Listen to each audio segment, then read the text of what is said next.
test you on those terms, but if you've seen something that looks like this,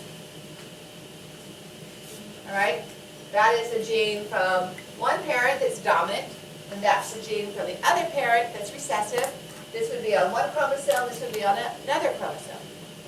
So as you've seen pictures, let's say someone is pregnant and they had an amniocentesis where they took some of the cells of the fetus and they want to do genetic testing and they isolate out the chromosomes from some cells that sloughed off the baby's skin or out of the baby's mouth, and they isolate those chromosomes and they match them up.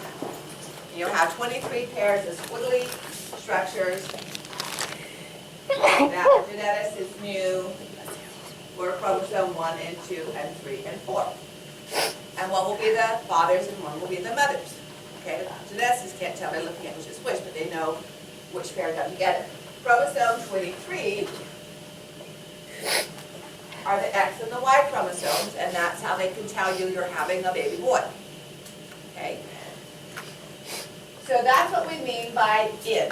In refers to half of a complete set of chromosomes, complete being both the mothers and the fathers. So what we're trying to do in spermatogenesis is change our diploid cell from having two sets to a haploid cell that has just one set, so when it fertilizes the egg, we don't have too many chromosomes. If we have 92 chromosomes, it's not going to be viable.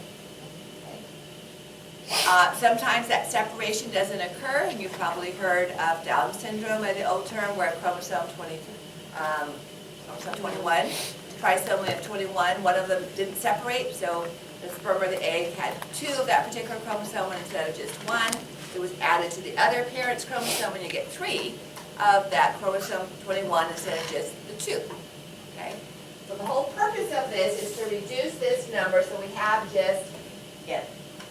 Now, in addition to that reduction, we also share genetic information.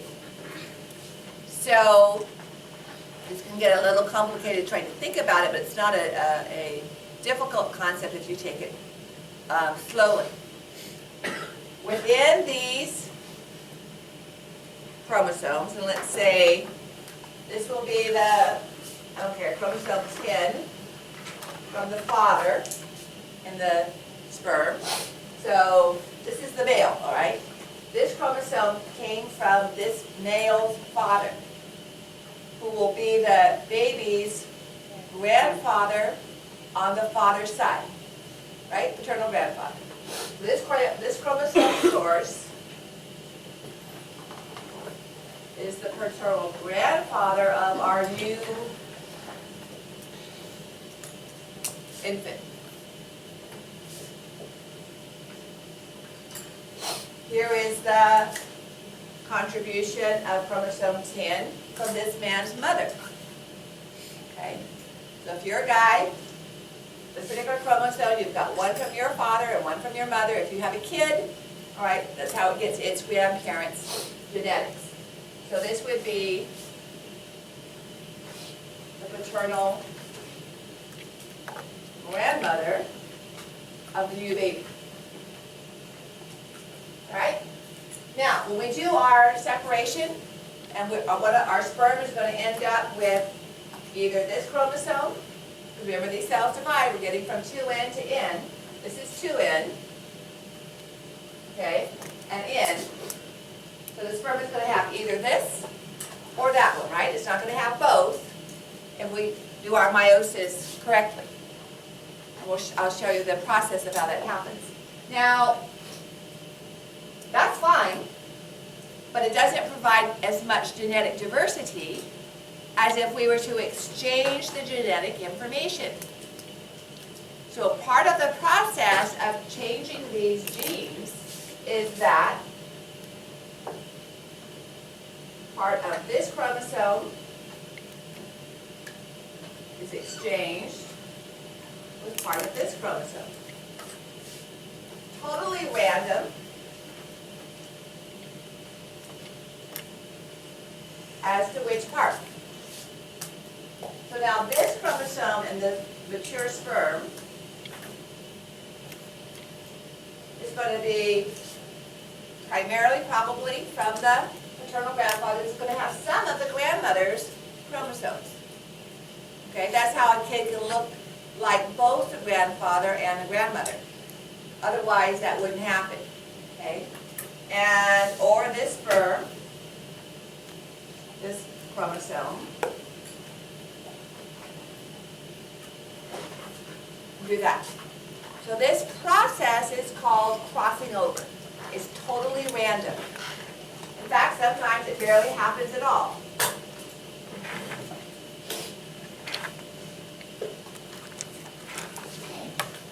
Because you can have kids, you've probably seen magazines or pictures on your phone where you'll have, you know, some of the Hollywood stuff. They'll show a mother and her daughter, or a mother and three daughters, and they all look like sisters. They all look like identical twins. All right. Obviously, the dad and the dad's side of the family didn't have much influence there. And so, obviously the dad's sperm came along, but all the mother's chromosomes were dominant. And from the mother's side of the family, there wasn't much crossing over, okay, of effective chromosomes. So that's going to occur as well as this division into just one chromosome from each set. Now, it's totally random. So for chromosome 1, the sperm could end up with the paternal grandfather's sperm, and for chromosome 8 with the paternal grandmother's sperm, or no, any combination. So when they separate, it's not half of them came from the grandfather and half of them came from the grandmother. Every time this occurs, it's completely random which ones move into which sperm. Okay. We're going to look at that process as we go through, but let's come back up here now. And the first thing that's going to happen is just mitosis. Because in the testis, millions and millions and millions of sperm can be produced pretty much throughout the life of the male after they reach puberty. So when the baby boy is born, they're obviously a baby, when the boy is born, the cells in the testis are spermatogonia. And at puberty, they then can start undergoing a series of mitotic events. So just to review mitosis, if we were to have, let's use the red and the green because that'll be a little bit more obvious. We're just going to look at one chromosome here, makes it a little bit easier.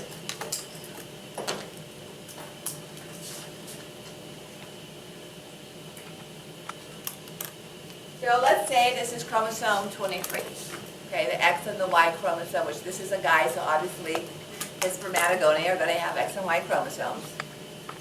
So in mitosis, remember in the S phase of mitosis,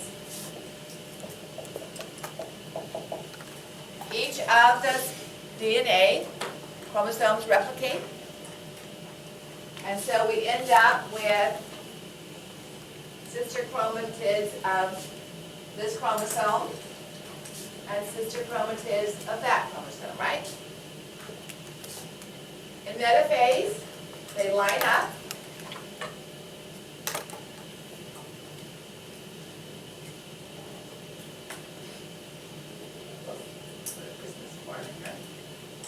They line up along the equator of the cell.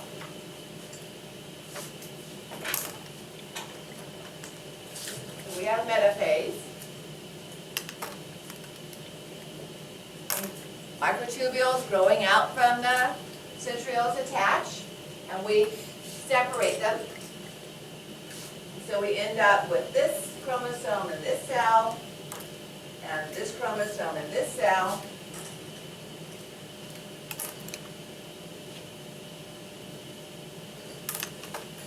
And in telophase, we form a new nucleus around it.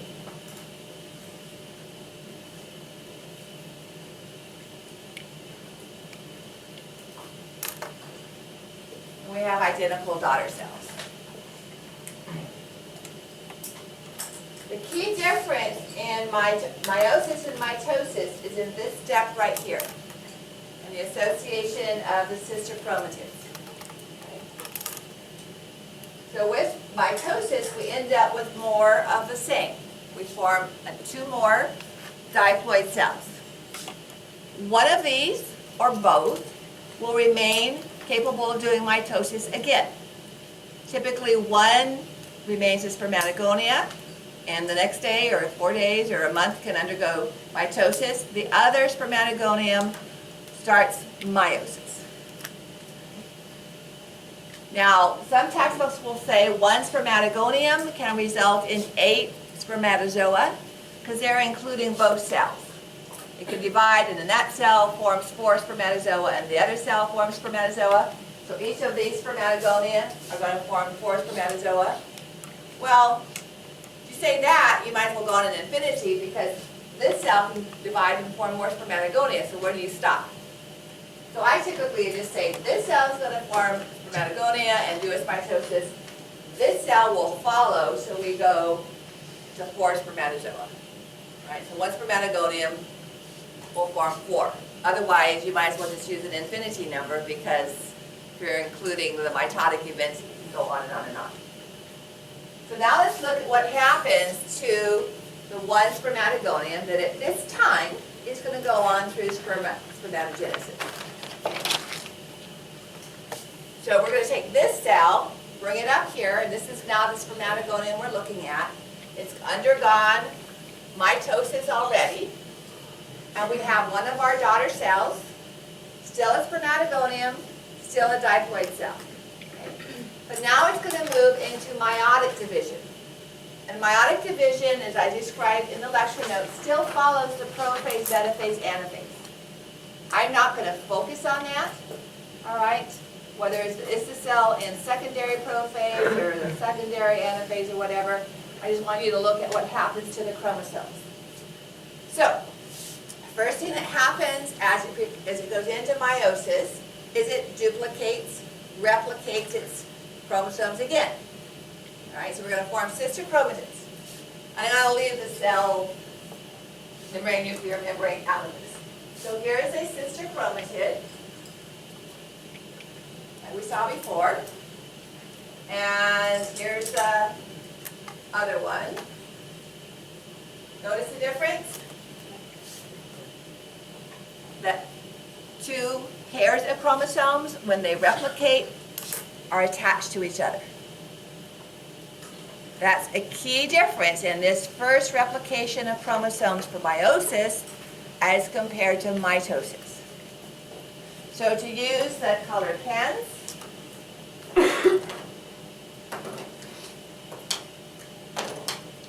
here is the X and here is the Y.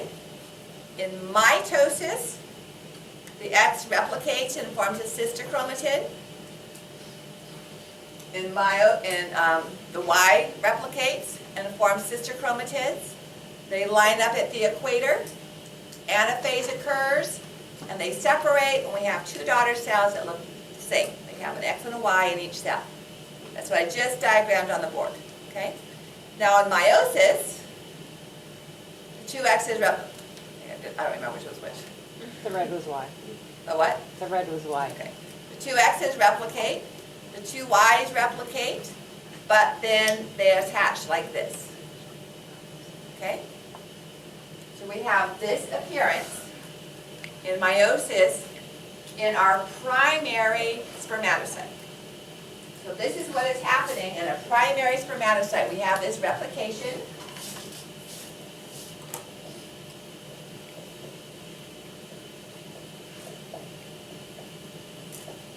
Of the chromosomes. What differentiates it from mitosis is the formation of this structure, which is known as a tetrad. 4 chromosomes instead of the 2 chromosomes in a sister chromatid. That's why instead of, this is still a diploid cell, right? We still have each chromosome component from the parent, the male and the paternal and the maternal. So this is 2N, but because it's a tetrad, what you need to give to me as a chromosomal pattern is that arrangement. So we have 2 copies of each of the 2 N's associated in the form of the tetrad. Okay. Now, within this close proximity, it's not difficult to do crossing over. Okay? So part of this chromosome can be exchanged with this chromosome. It's still the X or the Y, but crossing over has occurred. Okay? So crossing over occurs within the primary spermatocyte. And we still have a tetrad, but now we've exchanged some chromosomal information. Right? So it's still a 2N, I just have 2 of each of those N's. Hence the 2 parentheses 2N. Now we go into our first meiotic division. Meiosis has 2 cell division stages. So our first meiotic division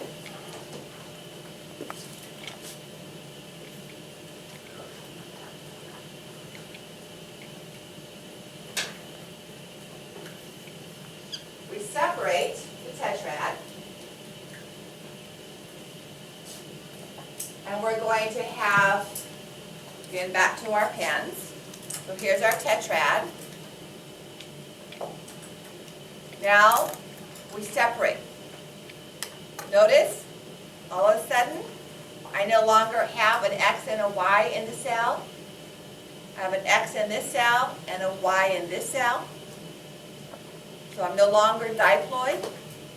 I am haploid. I have 2 haploid cells because they don't have both sets of that chromosome. It only has one kind of chromosome 10, not the father's and the mother's, just the father's. And in the other cell is the mother's chromosome 10 that was in that person. So it's it's just N, it's not 2N. I have to have the X and the Y to be 2N. Does that make sense? Mm-hmm. So now this new cell is just an X or just a Y.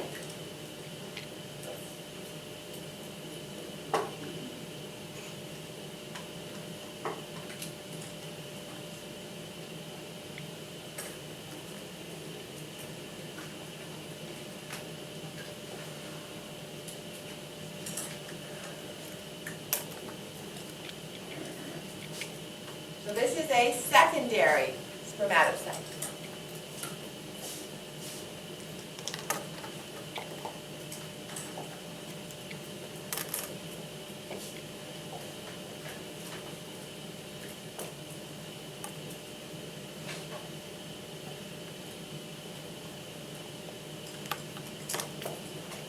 First meiotic division.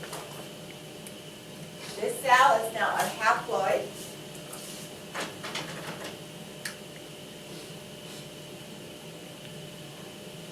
And your textbook will describe it as an N, because that's how we describe haploid cells. But remember, it's not quite there yet. We have 2 copies of the X or 2 copies of the Y. And so I want you to use the description of 2 parentheses N. 2 parentheses N is not the same as 2N. Okay? This means an X and a Y. This means 2 X's or 2 Y's.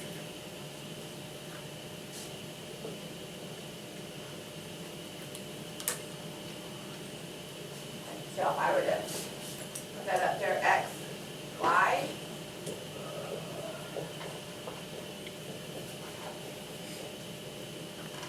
And this would hold true for any chromosome. It's just easy with chromosome 23 because we have named designates of that. Right? So that's what we're seeing here.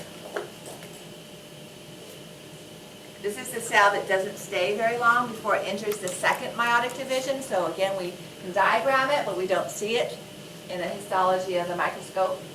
So we go into our second meiotic division. And again, each of these divisions go through prophase and metaphase and anaphase. Right? And so we have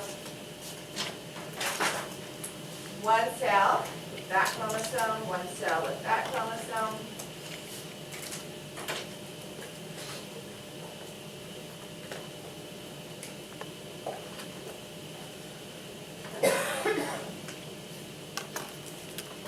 So one cell is going to have an X, individual,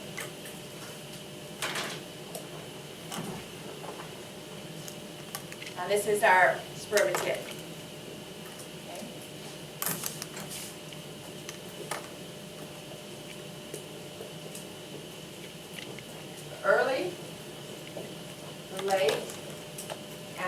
mature spermatozoa.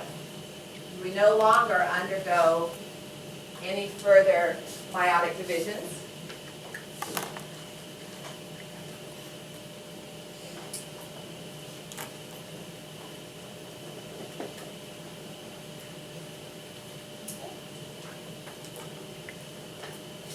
Hopefully it wasn't that bad. We'll do this again with the female. The exact same divisions occur in the female, but there's an unequal distribution of cytoplasm. What that means is not all the cells survive. So the oogonium in the egg, this mitosis occurs while the girl is still a fetus. And all the eggs in the ovary are found as primary oocytes. Then each month, as a primary oocyte, just prior to the egg being ovulated and leaving the ovary, we're talking like within 30 minutes, okay? This first meiotic division will occur, and the egg, one cell will be very large, and the other cell will have the nuclear material but be very, very tiny. Then it will divide again, and when this divides again, one cell will be large and the other cell will be really, really tiny. So we have the same division of chromosomal material, but we end up with one egg by the time we're done with all of this. Okay. So when we look at this on Monday, this is an egg that has been ovulated. This is that protein coat I talked about the sperm having to break down. So this one right here is this one right here. So the very large cell is a secondary oocyte that has 2 X's. And the very tiny cell up here also has 2 X's. Okay, but it gets wasted. We only use the large egg. But the same cellular division and changes in the chromosomes occur. So we just repeat this. All right, so again, it helps if you use, colored pens or whatever. So to do that one more time, or to complete that,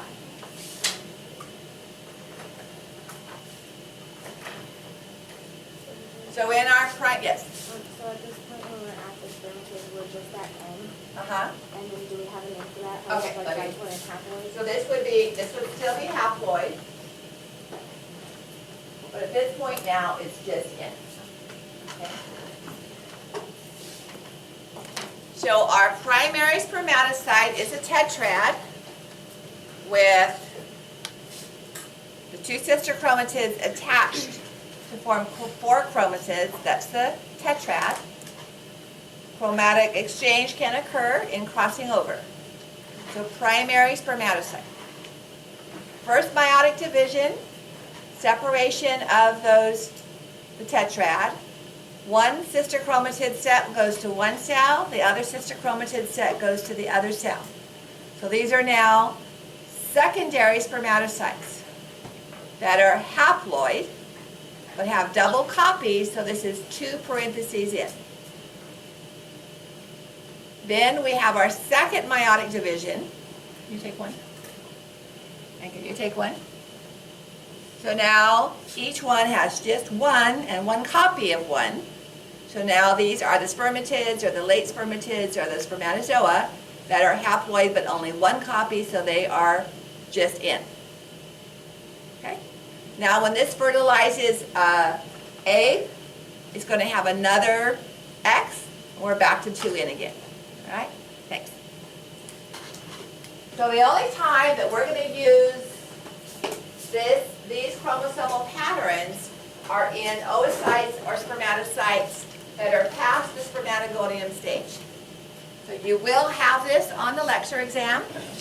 I will give you several cells and ask you to give me their chromosomal pattern.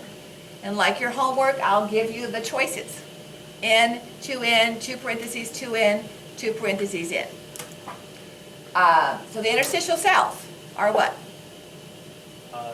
2N. Any other cell that I happen to mention besides primary spermatocyte, secondary spermatocyte, spermatid, or it's a parallel egg cell, primary oocyte, secondary oocyte, or whatever. Anything other than those are always going to be 2N. Okay? It doesn't matter if it's a theca interna cell or an interstitial cell or a gonadotroph from the pituitary or a muscle cell, it's going to be 2N. The only ones that are going to be different are primary spermatocytes or oocytes, and secondary spermatocytes or oocytes, spermatids, ootids, or the mature egg, the ovum. All right, so let's just, we're almost done for lab time. Let's just, again, apologize for moving the pages, but now go to the end of male reproductive.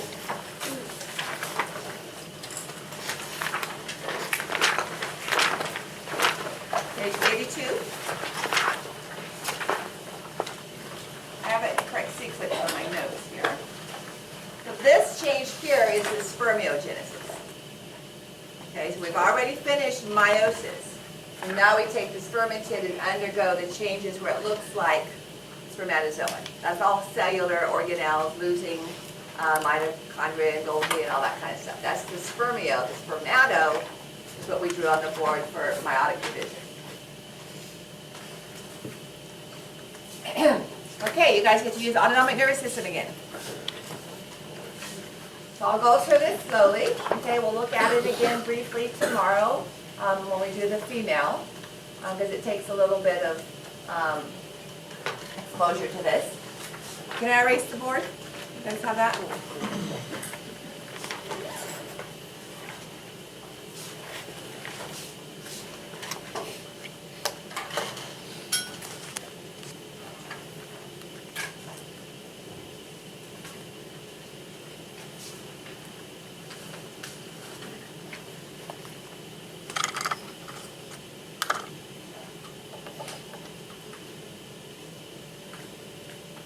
All right, so let's just kind of look at where these nerves come from. So we're not just throwing out terms that some of you may not have heard before. So earlier this morning I was talking about the pudendal nerve. Okay, so here's a diagram of the pelvis. Here's the sacral plexus, where the ventral rami are coming out of the anterior foramina of the sacrum. It goes out the greater sciatic notch and comes back in the lesser sciatic notch. The rest of the sciatic nerve is just going to go on down into the thigh. All right? And as it travels along the obturator internus, we can see it in that model as the pudendal nerve. Then it can form the dorsal nerve of the penis, which is sensory. All right? That's going to be how we have the sensory information coming back for erection. And it also forms the nerves going to the muscles of the ischocavernosus and bulbospongiosus. They're on the ischorami. And these are sensory nerves to the skin of the scrotum. They're involved in the cremasteric reflex and so on. So that's the sensory pathway, because pudendal, remember our peripheral nerves tend to be both sensory and motor. So the sensory information from the penis is going to come back to the dorsal nerve, pudendal nerve, and get to the spinal cord. That's involved in erection, all right, which leads to emission and ejaculation. Motor control of the ischocavernosus and bulbospongiosus muscles are going to be motor neurons that are also found in the pudendal nerve. So pudendal nerve has both sensory and motor, right? Sensory from the skin of the scrotum and so on, and sensory from the penis, motor, skeletal motor to the ischocavernosus and so on. All right, now let's look at autonomic nerve pathways. Well, before we get to that, this is showing, here's what I showed you on the model. So this obturator internus, this is the beta ani obturator internus, is going to be the muscle right along here. Here's the pudendal nerve, and it's innervating the urogenital diaphragm, and here it's innervating ischocavernosus and bulbospongiosus. So these are on the PowerPoints on D2L. They're from Netters. So if you have Netters, you have that information. This is showing again the pudendal nerve coming out the greater sciatic notch. Here's what this is actually the best diagram for what you can see on our models. The pudendal nerve coming out here, it's traveling along the obturator internus, with this being the levator ani, and branches going to the various skeletal muscles. Now this is also from Netters. Remember the fun we had with this last semester, those of you that had me? So this is showing two dendral nerve tubes. Let me get you anchored so you understand the motor part.